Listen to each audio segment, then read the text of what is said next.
खैर, अब यहाँ से रुख करते हैं बिग मार्केट वॉइसेस की कड़ी में। हमारे साथ श्री ज्योतिवर्धन जयपुरिया सर मौजूद हैं इस वक्त, founder and MD Valentis advisors के। सर नमस्कार, कार्यक्रम में स्वागत है।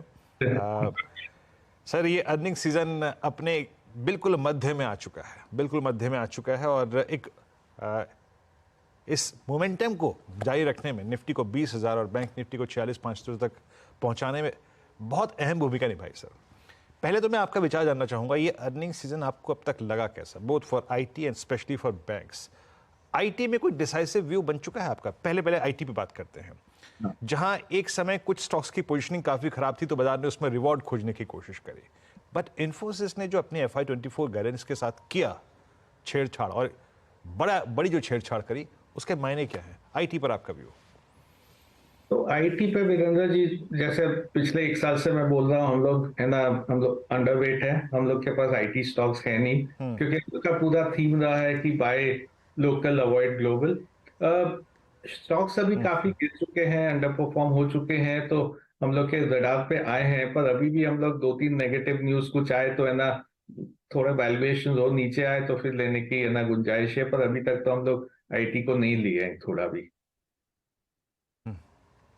अच्छा, आईटी आपकी तरफ से अभी मतलब ज्योतिवर्धन सर से जब मैंने पिछले 3 इंट्रोडक्शन की उसमें वो हमेशा आईटी को लेकर नेगेटिव रहे हैं और आज भी इन क्वार्टरली नंबर्स के मध्य में भी उनका व्यू नेगेटिव ही है। सर बैंक्स, आईसीआईसीआई बैंक के नंबर्स देखे आपने, कोटक के देखे, अभी पीएसयू बैंक्स ड्यू हैं, अभी वहाँ नंबर्स नहीं आए हैं, बट प्राइवेट बैंकिंग स्पेस ने जिस प्रकार के नंबर्स दिए, क्या यहाँ से और हमें मोमेंटम को चेस करने की गुंजाइश ये नंबर्स दे रहे हैं, या फिर आपको लगता है कि नहीं, for the timing that's enough, ये जो स्ट्रेच है दैट्स इनफ, एक बार के लिए it's reasonable for specially a swing trader या फिर शॉर्ट टर्म इन्वेस्टमेंट्स पे प्रॉफिट्स को बुक करना चाहिए? आपका व्यू क्या कहता है HDFC ये बैंक्स पे, प्राइवेट बैंक्स पे? तो हम लोग तो थोड़ा लॉन्ग टर्म सोचते हैं, तो लॉन्ग टर्म बैंक्स अभी भी अच्छा लग रहा है, पर जो पिछले 1 साल में जो रिटर्न आ गया उससे क्या, जैसे बोलते हैं इजी मनी तो बन गया है, इजी मनी अब नहीं बनेगा, यहाँ से थोड़ा नॉर्मलाइज रिटर्न आएगा।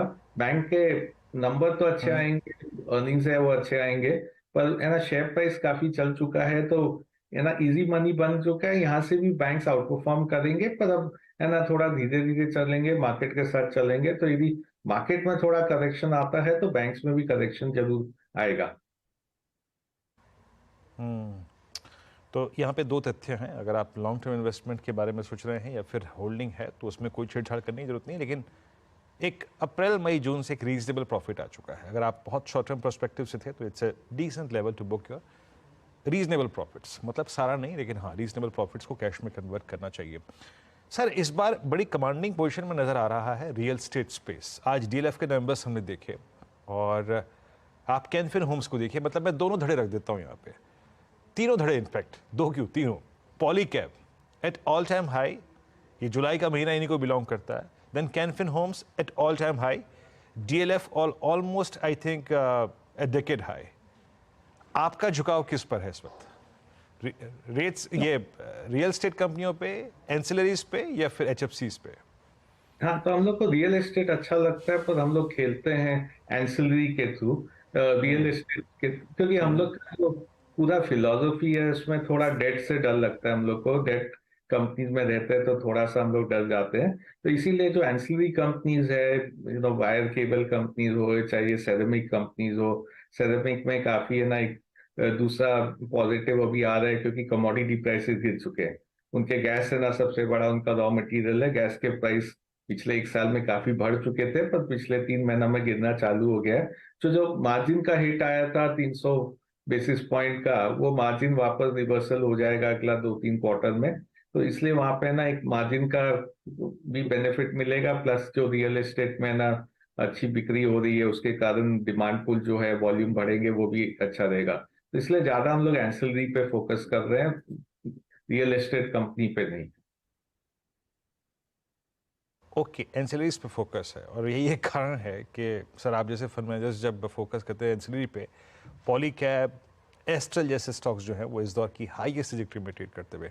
सर ये एक स्पेस जो कि पिछले 1.5 महीने से 2 महीने से दिक्कत में रहा है because of I think price retracements and price cuts, that's chemical space, और ये वही स्पेस है जिसने ड्यूरिंग कोविड, पोस्ट कोविड और पोस्ट कोविड लगभग 1.5 साल में बहुत पैसा बना के दिया है।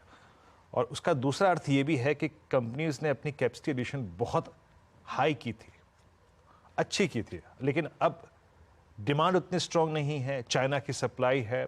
और ऐसे में आपका व्यू केमिकल्स पे क्या कहता है सर? ये जो रीसेंट डिप है लगभग 7, 8, 10, 12% का, उस पर आपकी अप्रोच क्या है? तो केमिकल में हम लोग का 6-8 महीना से व्यू था कि स्टॉक्स काफी महंगे हो चुके हैं। यहाँ पे ग्रोथ है, अगले 3-4 साल में ग्रोथ होएगा, पर जो वैल्यूएशन है वहां पे हम लोग जो मार्जिन फॉर एरर बोलते हैं, मार्जिन फॉर एरर कुछ रहा नहीं था, तो रिस्क रिवॉर्ड इतना अच्छा नहीं था। स्टॉक थोड़े गिर चुके हैं, पर अभी भी देखे तो ऐसे कोई ज्यादा गिरे नहीं है, क्योंकि ना बहुत बड़ा रन दिया है ये पिछले 3-4 साल से। तो अभी जैसे आपने कहा, एक तो ग्लोबल स्लोडाउन है, तो सबके ना वॉल्यूम थोड़े ना कम आएंगे जो आशंका थी पहले। और दूसरा है कि चाइना से ना काफी प्राइस प्रेशर है, तो मार्जिन घट जाएंगे। यहाँ पे अगले 4-6 महीने में ना मौका मिलेगा एक लॉन्गर टर्म लेने को। और वहाँ लॉन्गर टर्म में हम लोग को दो तरह के थीम अच्छे लगते हैं। एक तो फ्लूरोकेमिकल में जो है वो है ना, फ्लूरोकेमिकल अगले 3-4 साल में काफी अच्छा रहेगा। दूसरा है जो कंपनीज में क्राइम्स है और उनका ना ग्लोबल मेजर के साथ एकदम सॉलिड टाई अप है, जहाँ पे टेक और पे जैसे अग्रीमेंट है, तो वहां पे वॉल्यूम ग्रोथ काफी अच्छा आएगा, वो लेना चाहिए। पर केमिकल्स में अभी कोई जल्दी नहीं है लेने को। अगले 1-2 क्वार्टर में काफी नरमी रहेगी अर्निंग्स में, उस टाइम पे लेना चाहिए जब वैल्यूएशन थोड़े सस्ते हो जाए। ओके, तो केमिकल्स पे आपने एक बहुत अपना क्लियर स्पष्ट व्यू रखा। सर ये जो इस वक्त हमारा समय अवधि चल रही है, मतलब जुलाई 2023 और उसके बाद जनरल इलेक्शंस 2024, इस टाइम फ्रेम में अगर आप क्रूड के प्राइसेस को देखें, आई मीन 75-80 की ट्रेजेक्ट्री में क्रूड घूमता हुआ, फिर भी ये रीजनेबल पॉइंट है वर्सेस जो हमने लास्ट ईयर देखा था। ऐसे में ओएमसीज पर आपका आउटलुक क्या है सर? आप ओएमसीज में हमने एक बहुत रीजनेबल मूव देखा है पिछले 2-3 महीने में, इनके लॉसेस सारे रिकवर हो चुके हैं। क्या ये एक ये जो लगभग 9 महीने की अवधि है, ये ओएमसीज को चेस करने की सही अवधि है? आपका व्यू क्या कहता है सर? तो देखिए, हम लोग ओएमसीज को जनरली अवॉइड करते हैं, एंड इसलिए अवॉइड करते हैं कि उस वहां पे ना गवर्नमेंट का बहुत भूमिका रहता है। गवर्नमेंट प्राइस बढ़ाने देवे कि नहीं बढ़ाने देवे, वो हम लोग के लिए फोरकास्ट करना इजी नहीं है। शॉर्ट टर्म वहां पे काफी अच्छा नंबर्स आएंगे, क्योंकि ना मार्केटिंग मार्जिन अच्छे हैं। पर जैसे आपने कहा, अभी इलेक्शन के आसपास फिर है ना वो एंड प्रोडक्ट प्राइस का बढ़ाने नहीं देवे गवर्नमेंट, और यदि क्रूड बढ़ गया तो उस टाइम मार्जिन बहुत प्रेशर में आ जाएगा। तो हम लोग इसलिए जनरल में ही अवॉइड करते हैं कि है ना, ये सब गवर्नमेंट कंपनी में अर्निंग्स फोरकास्ट करना बहुत मुश्किल हो जाता है, और जनरली हम लोग के लिए अवॉइड रहता है ये सेक्टर। अवॉइड ओएमसीज जो है अवॉइड है सर।